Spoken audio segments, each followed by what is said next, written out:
السلام عليكم ورحمة الله وبركاته. بسم الله الرحمن الرحيم.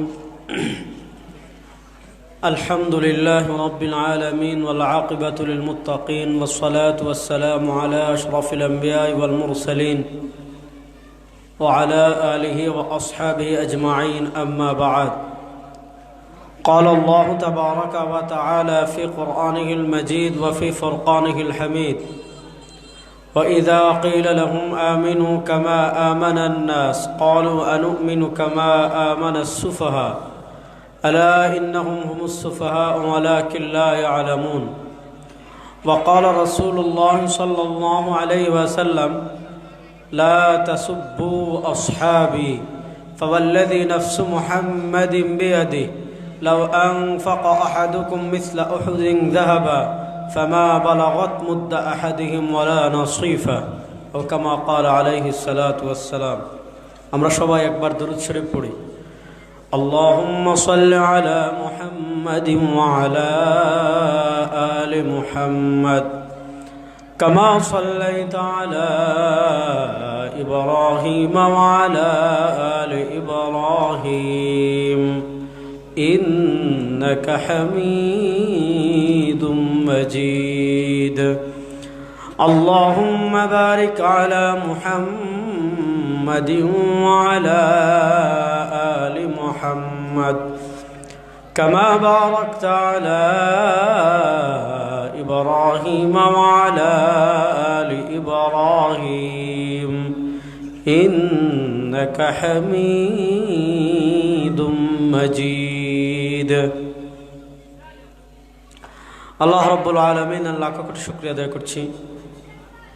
তাফসীরুল কোরআন সংস্থা আমতৈল বিশ্বনাথ সিলেটের আজকের এই 12তম তাফসীরুল কোরআন মাহফিলে আল্লাহ তাআলা এই গভীর রাতে আমাদেরকে এখানে আসার, বসার, কথা বলার, কথা শোনার তৌফিক দান করেছেন। আমরা সবাই একবার অন্তরের অন্তঃস্থল থেকে আল্লাহ রাব্বুল ইজ্জত ওয়াল জালালের দরবারে মন প্রাণ উজাড় করে কালেমাতুশ শুকর আদায় করি। আলহামদুলিল্লাহ। কিফটামি করবো না, একটু জোরে হোক আলহামদুলিল্লাহ। খুব লম্বা আলোচনার সুযোগ নাই আসলে। আমার 12:30টায় ওমেন্ডসি চত্বর থেকে গাড়ি ধরতে হবে। আমাকে বড় সুন্দর একটা বিষয় দেওয়া হয়েছে যেটার উপর আলোচনা করা আমার জন্য সহজ। সাহাবায়ে কেরাম রিদওয়ানুল্লাহ মর্যাদা দেখেন। ইসলামে আমলের চেয়ে বেশি গুরুত্ব আকীদার। ভাই যাও, তুমি সরো, চুল সমান করে কাটবেন সব, ঠিক আছে ইনশাআল্লাহ। আপনার নামাজ, কথা খুব মনোযোগ দিয়ে বুঝবেন। আপনার নামাজ, আপনার রোজা, আপনার হজ, আপনার যাকাত, আপনার ইবাদত আল্লাহ তাআলার কাছে কখন কবুল হবে, আপনার নামাজ কখন আপনার মুক্তির কারণ হবে, আপনার ইবাদত আল্লাহর কাছে কখন গ্রহণযোগ্য হবে, আপনার আকীদা বিশ্বাস যদি ঠিক থাকে আপনার নামাজও কবুল হবে, আপনার রোজাও কবুল হবে, আপনার হজও কবুল হবে, আপনার যাকাতও কবুল হবে। যদি আপনার আকীদা বিশ্বাস ঠিক থাকে, যদি আপনার আকীদা বিশ্বাস ঠিক না থাকে আপনার ইবাদতের কোনো মূল্য আল্লাহর কাছে নাই। দেখেন, খারিজিরা নামাজ পড়তো আপনার চেয়ে বেশি, খারিজিরা গুনাহ করতো আপনার থেকে অনেক কম। খারিজিরা কবিরা গুনাহ করলে মনে করতো ঈমান শেষ। তাহলে বুঝেন কবিরা গুনাহকে তারা কি পরিমাণ ঘৃণা করত, কবিরা গুনাহকে তারা কি পরিমাণ খারাপ মনে করত, যে তারা মনে করত, সাউন্ড একটা ভিতরে একটু কমাই রাখেন, তারা মনে করত কেউ যদি কবিরা গুনাহ করে, এগুলো কি প্রশ্ন? আচ্ছা এলা বলবো ভাই শেষে ইনশাআল্লাহ। তারা মনে করত কেউ যদি কবিরা গুনাহ করে তার ঈমান শেষ হয়ে যাবে। তাহলে বুঝেন যারা গুনাহকে এত ঘৃণা করত, যারা এত বেশি ইবাদত করত, তারপরেও নবী করিম ইসলাম বলেছেন যারা খারিজি হবে এরা জাহান্নামের কুকুর। খারিজিরা নামাজ পড়তো, রোজা রাখতো, হজ করতো, যাকাত দিত, সব করতো, কিন্তু তারা জান্নাতি না জাহান্নামী। কেন? তাদের আকীদা ঠিক না। আরো সহজ করে বলি, ইমাম তিরমিজি রাহিমাহুল্লাহ তিরমিজি শরীফে হাদিস এনেছেন, নবী করিম সাল্লাল্লাহু আলাইহি ওয়াসাল্লাম বলেন, আমার উম্মতেরা শোনো, নবী করিম সাল্লাল্লাহু আলাইহি ওয়াসাল্লাম বলেন, আমার উম্মতেরা শুনো, তাফাররাকাত বানু ইসরাঈল আলা সিনতাইনি ওয়া সাবঈনা মিল্লাহ, বনি ইসরাইল হয়েছিল 72 দল। ওয়া সাতাফতারিকু উম্মতি আলা সালাসিন ওয়া সাবঈনা মিল্লাহ, বনি ইসরাইল দল করতে করতে এক দল থেকে দুই দল, দুই দল থেকে তিন দল, তিন দল থেকে চার দল, চার দল থেকে পাঁচ দল। নবী করিম সাল্লাল্লাহু আলাইহি ওয়াসাল্লাম বলেন, বনি ইসরাইল দল হয়েছে 72টা। ওয়া সাতাফতারিকু উম্মতি আলা সালাসিন ওয়া সাবঈনা মিল্লাহ, বনি ইসরাইল দল হয়েছে 72টা। সরওয়ারে দু আলম সাল্লাল্লাহু আলাইহি ওয়াসাল্লাম বলেন, আমার উম্মত হবে 73 দল। কুল্লুহুম ফিন্নার ইল্লা মিল্লাতান ওয়াহিদা, এ 72 দলের সব হবে জাহান্নামী, ইল্লা মিল্লাতান ওয়াহিদা, জান্নাতি দল হবে মাত্র একটা। এবার বুঝেন, যে 72 দল জাহান্নামে যাবে তারাও নামাজ পড়ে, যে 72 দল জাহান্নামে যাবে তারাও রোজা রাখে, যে 72 দল জাহান্নামে যাবে তারাও হজ করে, যে 72 দল জাহান্নামে যাবে তারাও যাকাত দেয়, যে 72 দল জাহান্নামে যাবে তারাও ওয়াজ মাহফিল করে, যে 72 দল জাহান্নামে যাবে তারাও দান সদকা করে, যে 72 দল জাহান্নামে যাবে সিলেটে বন্যা হলে তারাও ত্রাণ নিয়ে আসে, ফেনীতে বন্যা হলে তারাও ত্রাণ নিয়ে আসে, মুসিবতগ্রস্ত মানুষকে তারাও দান করে। প্রশ্ন হলো, তারা নামাজ পড়ে তারা কেন জাহান্নামী? তারা রোজা রাখে তারা কেন জাহান্নামী? তারা হজ করে কেন তারা জাহান্নামী? তারাও ইবাদত করে কেন জাহান্নামী? কারণ আকীদা বিশ্বাস ঠিক না থাকলে ইবাদতের আল্লাহর কাছে কোনো দাম নাই। বলেন, আকীদা বিশ্বাস ঠিক না থাকলে ইবাদতের কোনো দাম আল্লাহর কাছে। তাহলে বোঝা গেল জাহান্নামী দল 72টা, জান্নাতি দল মাত্র কয়টা? আর আসতে বলেন, জান্নাতি দল মাত্র কয়টা? একটা। তাহলে বোঝা গেল, অনেকে বলে হুজুর আপনারা এত দল কেন? অনেকে বলে মুসলমানরা এত দল কেন? আরে মুসলমান এত দল হবে এটা তো নবী বলে গিয়েছেন। তুমি কি নবী থেকে বেশি বুঝো মিয়া? আল্লাহ নবী বলেছেন আমার উম্মাহ হবে 73 দল, তুমি কোথায় সবাই মিলে এক হয়ে যায়। মনোযোগ দিয়ে বুঝেন। প্রশ্ন হলো, জান্নাতি দল মাত্র কয়টা? ও মামা তিন না দেখি, জান্নাতি দল মাত্র কয়টা? জাহান্নামী দল 72টা। একটা বলেন, দুনিয়ার কেউ কি এটা বলবে যে আমার এটা জাহান্নামের পথ? না। দেওয়ানবাগি, আটরশি, মাইজবান্ডারি, শাহজালালের মাজারে গাঞ্জা খাইতে খাইতে খাইতে খাইতে দাঁতর লেয়ার ফেলাই দিছে গাঞ্জা, মানে দাঁতর লেয়ার ফুড়ে গেছে গাঞ্জা। শাহপরানো মাজারে যে বপ ঘুরে আছে, চুলো জট লাগাইয়া বই রয়েছে, গাঞ্জা খায়, বিড়ি খায়, সিগারেট খায়, নামাজ পড়ে না, রোজা রাখে না, হজ করে না, জাকাত দেয় না। এই কুখ্যাত দেওয়ানবাগি সে বলে তারটাও জান্নাতি। ওই শাহজালালের মাজারের বন্ডারা বলে তারটাও জান্নাতের পথ। ওই শাহপরানের মাজার পূজারী তারাও বলে তার পথটা জান্নাতের পথ। আটরশি বলে তারটা জান্নাতি। দেওয়ানবাগি সে তো শুধু জান্নাতি বলছে না, সে বলছে কি জানেন? আল্লাহ নবীর ইন্তেকালের পর ইসলাম মরে গেছিল। নাউজুবিল্লাহ বাড়কে জোর করবে নাস্তা হোকা। সে বলেছে আল্লাহর নবীর ইন্তেকালের পর ইসলাম মরে গিয়েছিল।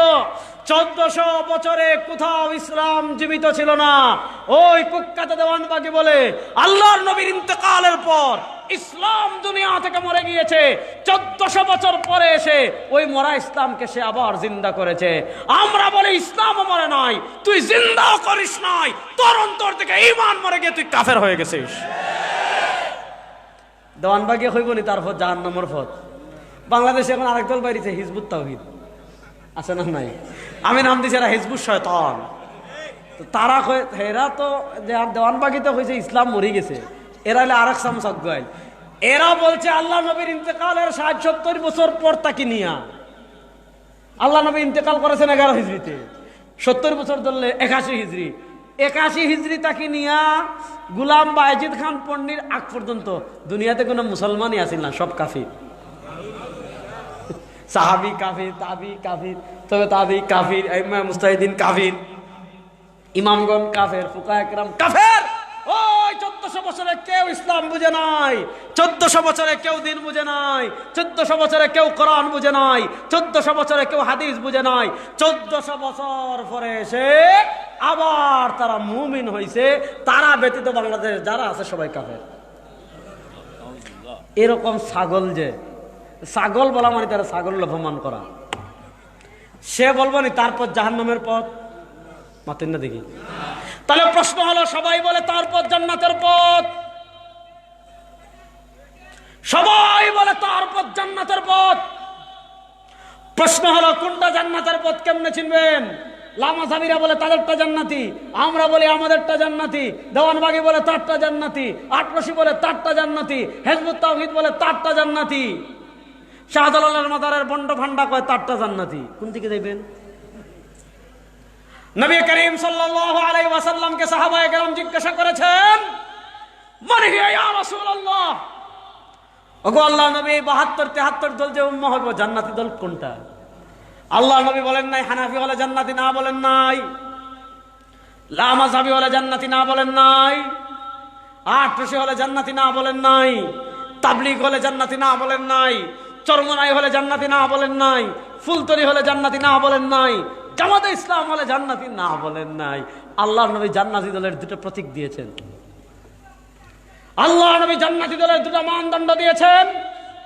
আল্লাহ নবী জান্নাতি দলের দুটো প্রতীক দিয়েছেন। ওই দুই প্রতীক যাদের ভিতর পাওয়া যাবে তারাই জান্নাতি। প্রতীক নম্বর 1, মা আনা আলাইহি, যাদের আদর্শ নবীর আদর্শের সাথে মিল থাকবে, যাদের আকীদা নবীর আকীদার সাথে মিল থাকবে, যাদের আদর্শ নবীর আদর্শের সাথে মিল থাকবে।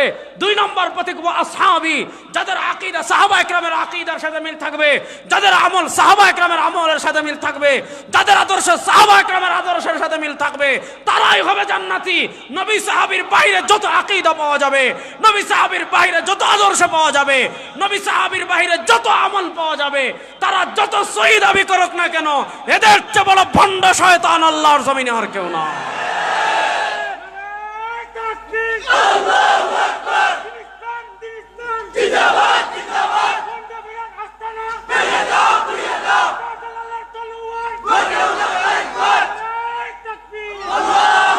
তাহলে বলেন জান্নাতি দলের প্রতীক কয়টা? সাহাবায়ে কেরামের মর্যাদা বোঝার জন্য এটাই যথেষ্ট, আর কিছু লাগবে না। যে আপনি জান্নাতে যেতে হলে সাহাবায়ে কেরামকে মানতে হবে। যদি সাহাবায়ে কেরামকে না মানেন আপনার জান্নাতে যাওয়ার কোনো পথই নাই। আল্লাহ নবী বলেছেন জান্নাতি দলের প্রতীক 2টা। কেন বললেন পরে ব্যাখ্যা করতেছি, মনোযোগ দিয়ে শুনেন। সাহাবায়ে কেরাম হলেন হক এবং বাতিলের মাঝে পার্থক্য সৃষ্টিকারী। বলেন, সাহাবায়ে কেরাম হলেন হক এবং বাতিলের ভিতর পার্থক্য সৃষ্টি। কেমনে আমি বুঝাই আপনাকে? সময় কম তো, খুব দ্রুত। এটা কত টাকা? সবাই চিনে দেখছেন? এটা কত টাকা? 500 টাকা। দেখেন এখানে জাতির আব্বার ছবি আছে। হ্যাঁ হ্যাঁ আছে না? আমাদের জাতির পিতা কে? ও ভাই আওয়ামী লীগ তো নাই এখন, জুড়ে ডরাও কেনে? আর ওটা আওয়ামী লীগের আমলে আমরা ডরাই না, এখন ডরামু। আমাদের জাতির পিতা কে? খরের মনে হয় আওয়ামী লীগ মাত্রা না। বলেন আমাদের জাতির পিতা কে? এটা আমাদের ঈমান। মুসমিল্লাতু আবিকুম ইব্রাহিম হুয়া সাম্মাকুমুল মুসলিমিন।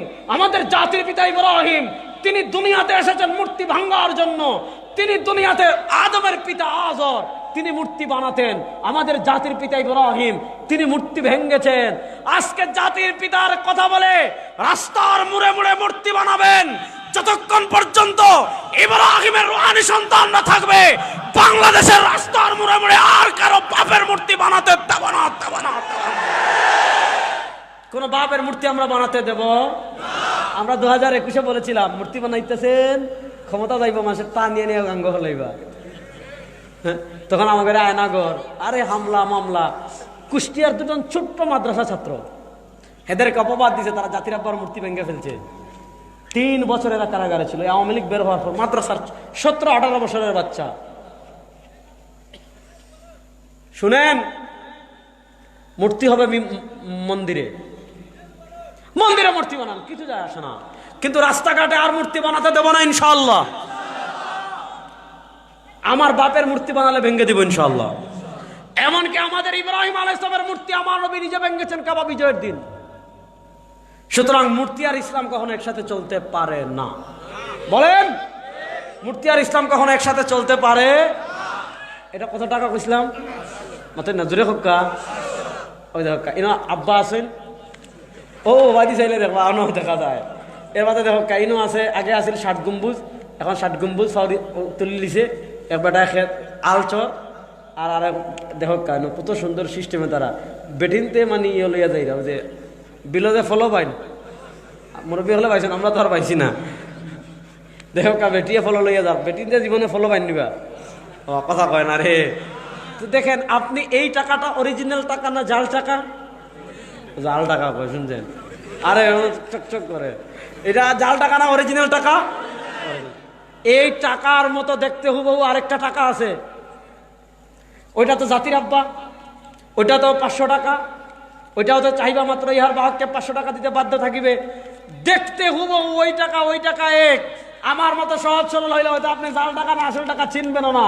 অরিজিনাল টাকা যেমন বেজাল টাকাও তেমন, অরিজিনাল টাকা যেমন জাল টাকাও তেমন। হয়তো জাল টাকা দিয়ে আপনি আমাকে ফাঁকি দিতে পারেন, জাল টাকা দিয়ে সভাপতি সাহেবকে ফাঁকি দিতে পারেন, জাল টাকা দিয়ে ওই যে মুরব্বী ঘুমায় তাকে ফাঁকি দিতে পারেন, জাল টাকা দিয়ে আপনি যুবকদেরকে ফাঁকি দিতে পারেন, জাল টাকা দিয়ে যারা দাঁড়িয়ে আছে তাদেরকে ফাঁকি দিতে পারেন। কিন্তু শুনেন, আপনি যখন কুরবানির বাজারে অসংখ্য অগণিত গরু বিক্রি করা হয়, সেখানে দেখবেন জাল টাকা শনাক্ত করার মেশিন আছে না নাই? আসেনি? আপনি ব্যাংকে 1 কোটি টাকা জমা দিচ্ছেন, ব্যাংকে 1 কোটি টাকা জমা দিচ্ছেন, 1 কোটি টাকার ভিতর 1টা টাকা ঢুকাই দিচ্ছেন জাল। হয়তো আমি গুনে ধরতে পারবো না, হয়তো আপনিও ধরতে পারবেন না, হয়তো আমরা কেউ ধরতে পারবো না। কিন্তু আপনি ওই টাকাটা যখন ব্যাংকে দিবেন, 1 কোটি টাকা ব্যাংকওয়ালা মেশিনে ফেলবে, 1টা টাকা যেমন জাল যদি থাকে ধরা পড়বে কি পড়বে না? তাহলে জাল টাকা আসল না বেজাল ধরার মেশিন আছে না নাই? স্বর্ণ আসল বেজাল থাকেনি। অনেক সময় আছে বেজাল স্বর্ণ, অরিজিনাল স্বর্ণটা কি বেশি চকচক করে, মনে হবে আপনার দিল খাড়িলার চকচক চকচক চকচক করলেই স্বর্ণ হয় না। অরিজিনাল স্বর্ণ বেজাল স্বর্ণ দেখতে কাছাকাছি, কাছাকাছি কি চকচক সমান, কালার সমান, হাতে নিলে ওজন সমান, কিন্তু আপনি ধরতে পারছেন না, আমি ধরতে পারছি না, আপনার বাপ পারছে না, আপনার দাদা পারছে না, আপনার মা পারছে না। কিন্তু আপনি যখন জুয়েলার্সের দোকানের কাছে যাবেন, অরিজিনাল এবং বেজাল স্বর্ণ যাচাই করার বাছাই করার মাপকাঠি আছে না নাই? এবার আল্লাহ কোরআনে বলেন, ওয়া মিনান নাসি মান ইয়াকুলু আমান্না বিল্লাহ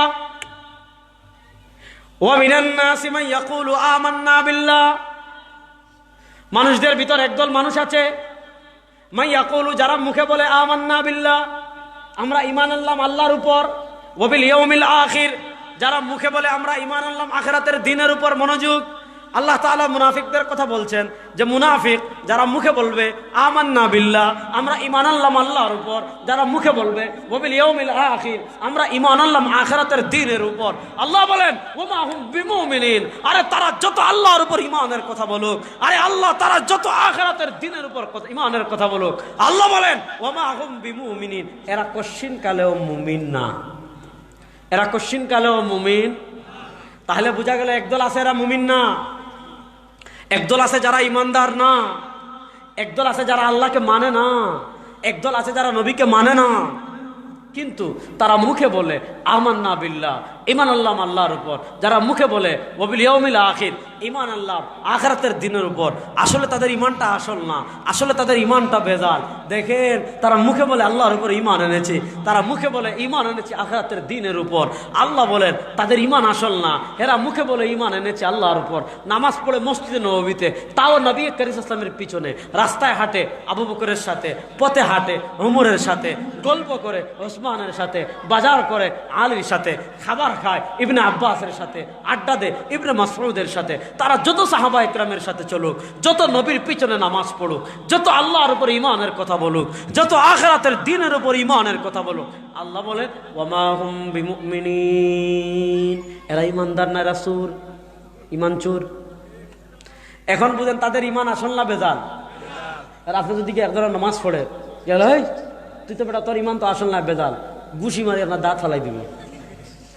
তাহলে এবার বুঝেন টাকা আসল না বেজাল যাচাই করার মাপকাঠি আছে না নাই? আর আসতে বলেন, স্বর্ণ আসল না ভেজাল যাচাই করার মাপকাঠি আছে না নাই? এবার ঈমান আসল না বেজাল যাচাই করার মানদণ্ড আছে না নাই? আল্লাহ বলেন যারা কইন আমরা ঈমান আনছি আল্লাহর উপর, যারা কইন আমরা ঈমান আনছি আখিরাতের দিনের উপর, আল্লাহ কোন বাটপার, তোর ঈমান আসল না বেজাল যাচাই হয়ে যাবে। যাচাই কি? ওয়া ইযা কিলা লাহুম আমিনু কামা আমানান নাস, ফাইন আমানু বিমিসলি মা আমানতুম বিহি ফাকাদ ইহতাদাও। আল্লাহ বলেন যারা মুনাফিক মুখে বলে আমরা ঈমান এনেছি আল্লাহর উপর, মুনাফিকদের ভিতরে যারা মুখে বলে আমরা ঈমান এনেছি আখিরাতের দিনের উপর, আল্লাহ বলেন তোর ঈমান আসল না বেদাল যাচাই হবে কেমনে? আল্লাহ বলেন ওয়া ইযা কিলা লাহুম, ওই মুনাফিকদেরকে যখন বলা হয় আমিনু ঈমান আনো, কেমন ঈমান? কামা আমানান নাস। তাফসীর জালালাইন খুলেন, ইবনে জারীর তাবারি খুলেন, ইবনে কাসির খুলেন, তাফসীরের যে কোনো কিতাব টান দেন, ব্যাখ্যা পাবেন আই আমিনু কামা আমানা আসহাবু মুহাম্মদ। শোনো, তুই ঈমান আন যেমন ঈমান এনেছেন নবীর সাহাবীরা। যদি নবীর সাহাবীর মতো ঈমান হয় তোর ঈমান সঠিক, আর যদি সাহাবার মাপকাঠিতে তোর ঈমান না টিকে, সাহাবার মাপকাঠিতে তোর ঈমান না টিকে, সাহাবার মানদণ্ডে তোর ঈমান উত্তীর্ণ না হয়, তুই মুনাফিক ছাড়া কিচ্ছু না। আমিনু কামা আমানান নাস। এখন একটা প্রশ্ন হইতে পারে, ঈমানের ক্ষেত্রে আল্লাহ হক বাতিলের পার্থক্য সৃষ্টিকারী বানিয়েছেন সাহাবা ইকরামকে, ব্যাপার হলো খেনে প্রশ্ন আয় কিনা? উত্তর সহজ করে দিচ্ছি। ঈমান মানে কি? ঈমান মানে না দেখে বিশ্বাস। না দেখে বিশ্বাস তার নাম ঈমান। বলেন, না দেখে বিশ্বাস তার নাম, জোরে কই না, না দেখে বিশ্বাস তার নাম, তো গুছা ফেলেছেন নাকি? তা জোরে হোক, না দেখে বিশ্বাস তার নাম, আরো জোরে বলেন, না দেখে বিশ্বাস তার নাম। আমাদেরকে সৃষ্টি করেছেন কে? দুই হাত তুলে বলেন, আমাদেরকে সৃষ্টি করেছেন কে? এবার বলেন, সৃষ্টিকর্তা যদি আল্লাহ হন, দুনিয়াতে মানবেন একমাত্র কাকে? আরো আসতে হোক, আইন মানবেন একমাত্র কার? আমরা বলি ক্ষমতার মালিক জনগণ নয়, ক্ষমতার উৎস জনগণ নয়, এটা কুফরি মতবাদ। এমন কুফরি মতবাদ আমাদের সংবিধানে আমরা রাখতে চাই না। আমাদের ঈমান সকল ক্ষমতার মালিক একমাত্র আল্লাহ। সকল ক্ষমতার মালিক আল্লাহ বলে আল্লাহ ফেরাউনদের চুবাইছেন। ফেরাউন আল্লাহর ক্ষমতাকে চ্যালেঞ্জ দিছে। চিন্তা করেন কত বড় হারামজাদা আল্লাহ বানুবা। আল্লাহ নদীতে চুবাই দিয়েছেন, সাগরে। নমরুদ আল্লাহর ক্ষমতাকে চ্যালেঞ্জ করেছে। নমরুদ অর্ধ পৃথিবীর বাদশা ছিল, অর্ধ পৃথিবী, অর্ধ পৃথিবী সারা দুনিয়ার বাদশা। একসাথে সারা দুনিয়ার বাদশা ছিলেন চারজন, দুজন মুসলমান, দুজন কাফের। এক মুসলমান হযরত সুলাইমান, আরেক মুসলমান যুলকারনাইন। ইয়াসআলুনাকা আন যুলকারনাইন। এই দুজন মুসলমান সারা দুনিয়ার বাদশা একসাথে ছিলেন। দুজন কাফের সারা দুনিয়ার বাদশা ছিল, নমরুদ, মুসা আলাইহিস সালামের নমরুদ, ইব্রাহিম আলাইহিস সালামের নমরুদ, আর হলো বুখতে নসর। আল্লাহ সূরা বনী ইসরাঈলের শুরুতে তার কথা বলেছেন। এই নমরুদ সারা দুনিয়ার বাদশা ছিল, আল্লাহর ক্ষমতাকে চ্যালেঞ্জ করেছে। আল্লাহ একটা মশা দিয়ে খেলা শেষ। আবু জেহেল ভাবছিল ক্ষমতা দিয়ে ইসলাম থামিয়ে দিবে, দুই পিচ্চি দিয়ে শেষ। বাংলাদেশে 15 বছরে যারা চেয়েছিল ইসলামকে মুছে দিবে, কোরআনকে বাদ দিবে, হাদিসকে বাদ দিবে, হিন্দুয়ানি শিক্ষা সিলেবাস চালু করবে, এদেশকে ভারতের অঙ্গরাজ্য বানাবে, যারা আধিপত্যবাদের দালালি করেছে, আল্লাহ ছোট ছোট স্কুল কলেজ ভার্সিটির শিক্ষার্থী দিয়ে তাদের খেলা শেষ করে দিয়েছে। তাহলে না দেখে বিশ্বাস তার নাম, জোরে বলেন, না দেখে বিশ্বাস তার নাম, আরো জোরে বলেন, না দেখে বিশ্বাস তার নাম। আমাদের সৃষ্টিকর্তা কে? দেখছেন? ও ধক হয়, দেখছেন? আল্লাহকে দেখেছেন? আমরা জান্নাত বিশ্বাস করি কি করি না? দেখেছেন? জাহান্নাম বিশ্বাস করি কি করি না? দেখেছেন? পুলসিরাত বিশ্বাস করি কি করি না? আরে কথা বলেন, পুলসিরাত বিশ্বাস করি কি করি না? দেখেছেন? কবরের আযাব বিশ্বাস করি কি করি না? দেখেছেন? এরপরে বলেন মিজান, হাসরের মাঠ দেখেছি কি, বিশ্বাস করি কি করি না? দেখেছেন? না দেখে বিশ্বাস তার নাম, না দেখে বিশ্বাস তার নাম। এবার আসেন, আমাদের নবী কারীম সাল্লাল্লাহু আলাইহি ওয়াসাল্লামের ঈমান ছিল মুশাহাদা, মনোযোগ। আল্লাহকে দেখেছেন কি দেখেন না, এটা নিয়ে ইখতিলাফ আছে। ইবনে আব্বাস রাদিয়াল্লাহু তাআলা একদল সাহাবা একরাম দেখেছেন, আম্মা জান আয়েশা রাদিয়াল্লাহু তাআলা একদল সাহাবা একরাম দেখেন নাই, বাদ দিলাম এটা। আমরা জান্নাত বিশ্বাস করি না দেখে, আমার নবী জান্নাত বিশ্বাস করেছেন দেখে। আমার নবী জান্নাত দেখেন নাই। আমরা জাহান্নাম বিশ্বাস করি না দেখে। আমরা এখানে যেমন জাগ্রত অবস্থায় হুশে বসে আছি, হুশ আসেনি সবার, সব হজাগ নেই, সব ঘুমো নাই তো? আচ্ছা মনোযোগ। আমরা যেমন হুশে জাগ্রত অবস্থায় বসে আছি, মেরাজের রাতে আমার নবী তেমন হুশে জাগ্রত অবস্থায় জান্নাত জাহান্নাম দেখে এসেছেন। এটা আকীদা। বুখারী শরীফে আসছে হযরত জিবরিল নবীকে নিয়ে আসমানের দিকে ওঠা শুরু করেছেন। ফাকারা ফিস সামাইল উলা, প্রথম আসমানের দরজায় গিয়ে খটখট খটখট আওয়াজ। ফেরেশতা জিজ্ঞাসা করেন নানা তা বড় সাহস কে রে আসমানের দরজায় এসে আঘাত করে? উনি বলেন না জিবরিল। আরে আমাকে চেনো না, আমি তো জিবরিল, তোমাদের মালায়েকা, সাইয়্যিদুল মালায়েকা, ফেরেশতাদের সর্দার। বলেন নেতা আপনি তো ওয়েলকাম, যাবেন এই রাস্তা দিয়ে, কোনো সমস্যা নাই। ও মোহাম্মদ, আপনার সাথে দেখি আরেকজন, তিনি কে? বলে চিনো না, উনি তো মুহাম্মদ, উনি তো সাইয়্যিদ ওয়ালাদি আদম, সব নবীদের নবী, সকল নবীর নেতা, সব মানুষের নেতা মুহাম্মদ সাল্লাল্লাহু আলাইহি ওয়াসাল্লাম আমার সাথে। বলে লিডার হালুল সিলতাইলেই, এদিক থেকে তো সব নবীর রূহ গেছে, আপনি দেখি জ্যান্ত মুহাম্মদ নিয়ে আসছেন।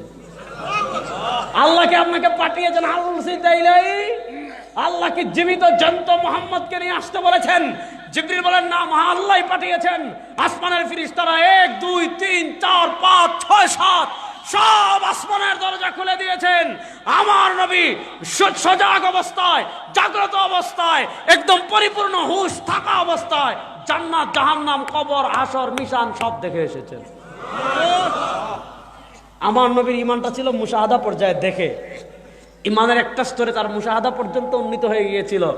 আমাদের ঈমান না দেখে, নবীর ঈমান দেখে। আল্লাহ বলেন শুনো, দেখে ঈমান না দেখে ঈমান তো সমান না। আমিনু কামা আমানান নাস, ঈমান আনো যেভাবে ঈমান এনেছেন আবু বকর, ঈমান আনো যেভাবে ঈমান এনেছেন ওমর, ঈমান আনো যেভাবে ঈমান এনেছেন উসমান, ঈমান আনো যেভাবে ঈমান এনেছেন আলী, ঈমান আনো যেভাবে ঈমান এনেছেন সাহাবায়ে কেরাম। তোর আমল বিশুদ্ধ কিনা দেখ, তোর আমল সাহাবায়ে কেরামের আমলের সাথে মিলে না। আমার আমল বিশুদ্ধ কিনা দেখবো, আমার আমল সাহাবায়ে কেরামের আমলের সাথে মিলে কিনা। আমার আদর্শ ঠিক কিনা দেখবো, সাহাবায়ে কেরামের আদর্শের সাথে মিলে কিনা। আমার আকীদা ঠিক কিনা দেখবো, সাহাবায়ে কেরামের আকীদার সাথে ঠিক কিনা। আপনি রাজনীতির নামে সাহাবায়ে কেরামকে ওভারটেক করবেন, সহিহ হাদিসের নামে সাহাবায়ে কেরামকে ওভারটেক করবেন, ইশকে রাসূলের নামে সাহাবায়ে কেরামকে ওভারটেক করবেন, এগুলো ভণ্ডামি ছাড়া কিচ্ছু না। মা আনা আলাইহি ওয়া আসহাবি, নবী সাহাবী। বলেন নবী, বলেন নবী, জুড়ে বলেন, বাদ খাইছেন না তো বুঝিয়া। নবী সাহাবী, বলেন নবী। দেখেন একটা ঘরে অনেকগুলো, ওই যে আপনারা ফিন্ডাল বাঁধছেন, পিছনের কুটা বাদ দিলাম, 1 2 3 4 5 5 5 10 15 20 20টা কুটা ধরলাম। আপনি দুনিয়াতে দামি, সবচেয়ে দামি কার্পেট দিছেন, উপরে সবচেয়ে দামি তেরপাল দিছেন, ইনু দিলাইছেন খোলার ফাসল। খোলার ফাসল চেনেননি আপনারা? ফলার ফাসল করেন তো আমরা খানা গেটা। মুত্রা চেনেননি? মুত্রা তো সপ্তাহ ছিলেন দেখি। যাক, এখন আপনার মনে হল বাস দিছেন না দিছেন মুত্রা, উফরে দিলাইছেন মনে হল দামি কার্পেট, থাকবো নি? বড় হয় আপনি ঘর বানাইরা, এই রে দামি কি টাইলস আনছেন রে বাবা, এর দামি টাইলস দুনিয়াতে নাই।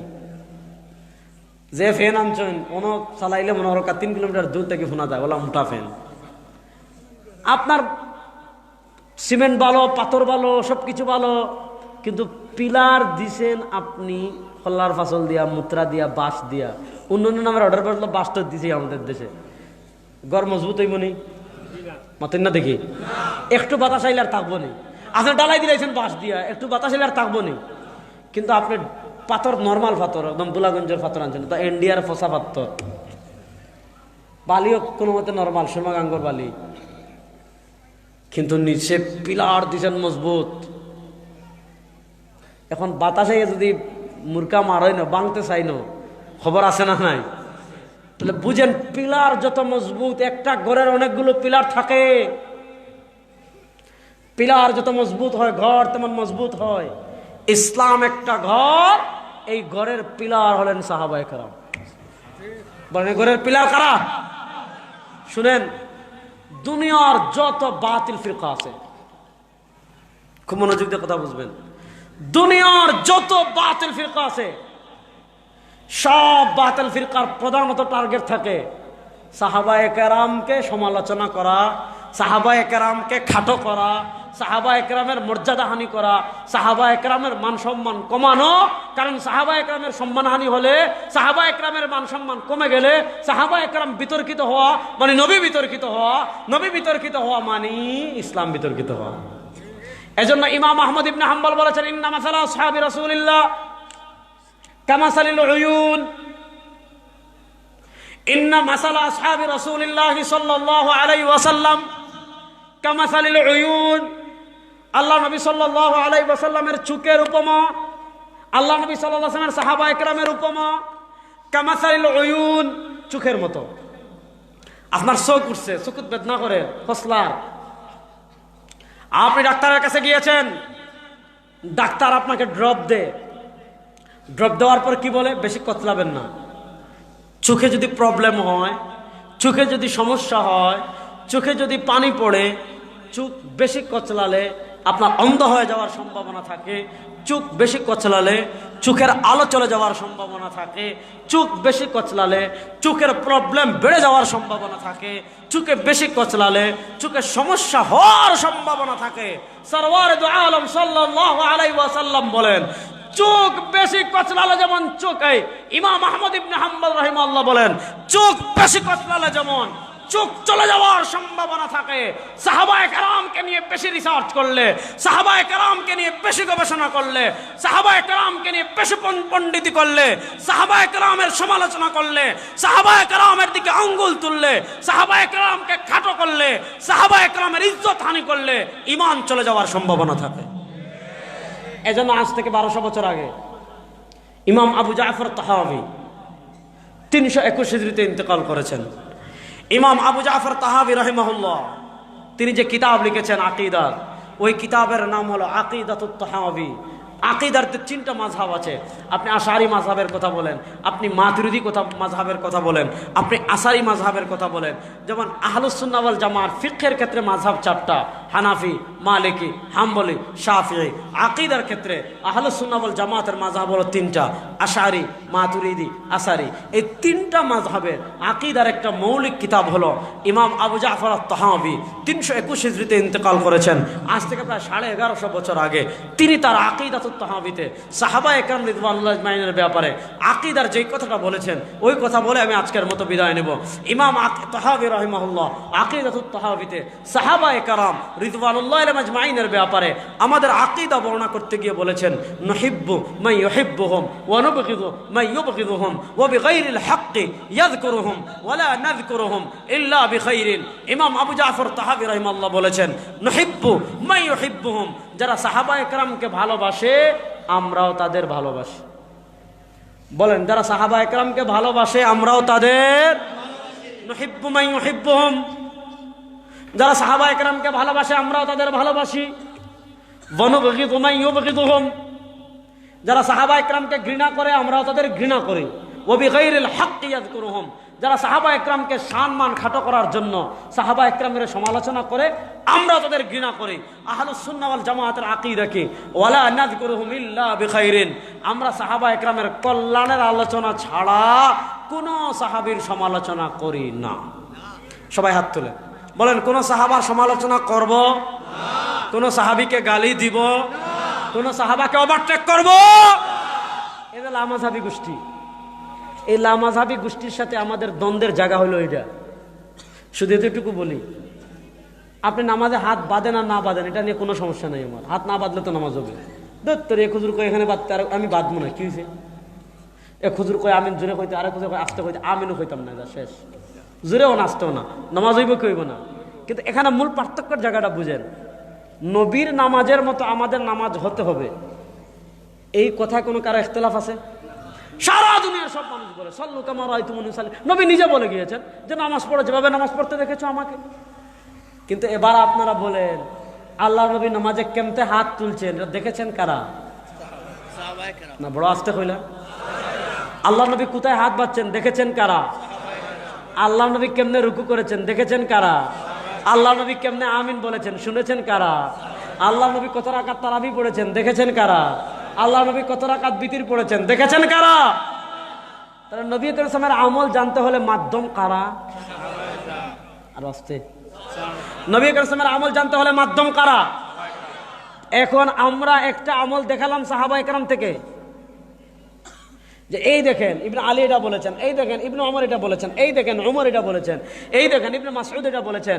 এখন আপনি বললেন না সাহাবায়ে কেরামের নামাজ মানি না, আমরা সরাসরি নবীর নামাজ মানি। কেউ হইল আমি গাছ মানি না, নারিকল গাছ মানি না, ডাব খাই। পুকুর নদী হাওর মানি না, মাছ খাই। তার মাথাত মগজ না গোবর? আরে বেটা, নবীর নামাজ আমাদের পর্যন্ত আসছে কেমন? এই বিষয়ে আজকে লম্বা আলোচনা করার সুযোগ নেই, শুধু এতটুকু বুঝেন, নামাজের মৌলিক যে পদ্ধতিতে সেগুলো দেখে দেখে সল্লু কামা রাআইতুমুনি উসাল্লি।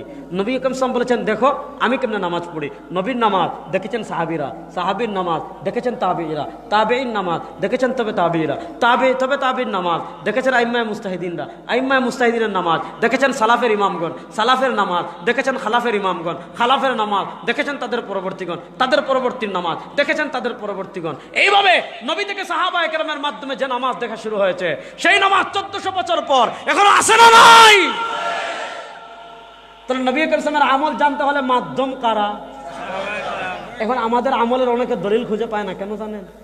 ও হানাফিদের নামাজের দলিল নাই। দলিল পায় না কেন জানেন? কারণ যে চশমা দিয়ে দলিল তালাশ করতেছে এটা হলো ইসরায়েলের চশমা।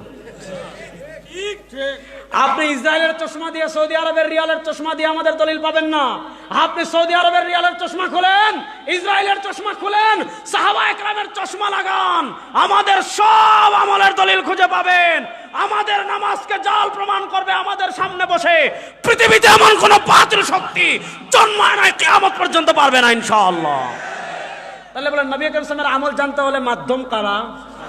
এখন মুজাফফর বিন মুসিন যদি কয় আমি আবু বকরের নামাজ মানি না, ওমরের নামাজ মানি না, ওসমানের নামাজ মানি না, আলীর নামাজ মানি না, সাহাবায়ে কেরামের নামাজ মানি না, বুঝবেন আসলে তার মাথায় মগজ নাই, গোবর। আল্লাহ তাআলা সাহাবায়ে কেরামকে মেনে আমাদেরকে চলার তৌফিক দান করুন। সাহাবায়ে কেরামের ঈমানের মতো আমাদের আরো বহু কথা আছে। যদি আগামী বছর দাওয়াত দেন, আজকে তো ওয়াজ বেশি করতে পারলাম না, আগামী বছর অসম্পূর্ণ ওয়াজ পূর্ণ হবে। সুবহানাকাল্লাহুম্মা ওয়া বিহামদিকা আশহাদু আল্লা। ভাই আমার গাড়ি, আমি 12:30টাকে গাড়ি ধরতে হবে। আমাদের দেশের অবস্থা দিনে দিনে ভয়াবহ হচ্ছে। এমন ভয়াবহ অবস্থায় মুসলিম উম্মার করণীয় কি? কিছুই হবে না। এই অন্ধকার কেটে যাবে ইনশাআল্লাহ। 2024-এর জুলাই আগস্টে বিপ্লব হয়েছে, বৈষম্য বিরোধী। সময় আসতেছে ইসলামের পূর্ণাঙ্গ বিপ্লব হবে ইনশাআল্লাহ। সেই ইসলামী বিপ্লবের প্রস্তুতি নেওয়ার জন্য যুবকদেরকে আমি প্রস্তুতি নেওয়ার সময় দিচ্ছি। যেহেতু আমার সময় কম, আজকে কোনো দিতে পারতেছি না, সামনে আবার দেখা হবে, কথা হবে। আসসালামু আলাইকুম। ইনশাআল্লাহ ইনশাআল্লাহ। আসসালামু আলাইকুম। ভাই মাসলামা আমালাহুম মিন কওমিন, কোথাও যদি কিছু মানুষ একত্রিত হয়, ফায়াদু বাযুহুম, একজনে যদি দোয়া করে, ওয়া ইউআমিনু সাইরুহুম, বাকি সবাই যদি আমিন আমিন বলে, ইল্লা কাদ আজাবাহুমুল্লাহ, তারা যেই দোয়া করে আল্লাহ সেই দোয়া কবুল করেন। তাহলে একজনে যদি দোয়া করে, বাকি সবাই যদি আমিন আমিন বলে, এটা কি সম্মিলিত মুনাজাত না? একদল আছে সম্মিলিত মুনাজাত দলিল হয় না। দলিল ভাই কেন বললাম না? চোখে চশমা ঠিক না। আল্লাহ তাআলা বুঝার তৌফিক দান করুন। আলহামদুলিল্লাহি রাব্বিল আলামিন ওয়াল আকিবাতু লিল মুত্তাকিন ওয়াস সালাতু ওয়াস সালামু আলা আশরাফিল আমবিয়া ওয়াল মুরসালিন ওয়া আলা আলিহি ওয়া আসহাবিহি আজমাইন। আয় আল্লাহ, আজকের এই মাহফিলকে আপনি কবুল ও মঞ্জুর করে নেন। আল্লাহ নবী সাহাবীর মতো আকীদা লালন করার তৌফিক আমাদেরকে দান করেন। আয় আল্লাহ, নবী এবং সাহাবী যেই পথে চলেছেন আমাদের সবাইকে সেই পথে চলার তৌফিক দান করেন। আল্লাহ সব ধরনের শিরিক, কুফর, বিদআত, মুনকারাত থেকে আমাদেরকে বেঁচে থাকার তৌফিক দান করেন। আল্লাহ এই তাফসির মাহফিলের উসিলায় এলাকার কবরস্থানে যত মুমিন মুমিনাত ঘুমিয়ে আছেন, আল্লাহ তাদের কবরকে জান্নাতের টুকরা বানিয়ে দেন। আল্লাহ আজকের মাহফিলে যখন ভাইরা সহযোগিতা করেছেন, আল্লাহ বিশেষ করে প্রবাসী ভাইরা দোয়া চেয়েছেন, আল্লাহ তাদেরকে হালালভাবে বেশি বেশি করে রুজি করার তৌফিক দান করেন। আল্লাহ আমাদের ভিতর যারা অসুস্থ আছে তাদেরকে শিফায়ে কামিলা আজিলা দান করেন। ও মালিক, যারা পেরেশানিতে আছে তাদের পেরেশানি দূর করে দেন। ও মালিক, যারা অসুস্থ, যারা চিন্তায় আছে, পেরেশানিতে আছে, বিপদগ্রস্ত আছে, অভাবগ্রস্ত আছে, ঋণগ্রস্ত আছে, আল্লাহ আমাদেরকে সব ধরনের মুসিবত থেকে আমাদেরকে হেফাজত করেন। আল্লাহ আহলুস সুন্নাহ ওয়াল জামাতের পরিপূর্ণ অনুসরণ করে আমাদের সবাইকে কবরে যাওয়ার তৌফিক দান করেন। আল্লাহ আজকের এই মাহফিলে টাকা দিয়ে, পয়সা দিয়ে, শ্রম দিয়ে, মেধা দিয়ে যারা সহযোগিতা করেছেন, সকলের সহযোগিতাকে আপনি কবুল ও মঞ্জুর করে নেন। ওয়া সাল্লাল্লাহু ওয়া সাল্লাম আলা খাইরি খালকি মুহাম্মদ ওয়া আলা আলিহি ওয়া আসহাবিহি আজমাইন। আমিন বিরহমাতিকা। আসসালামু আলাইকুম।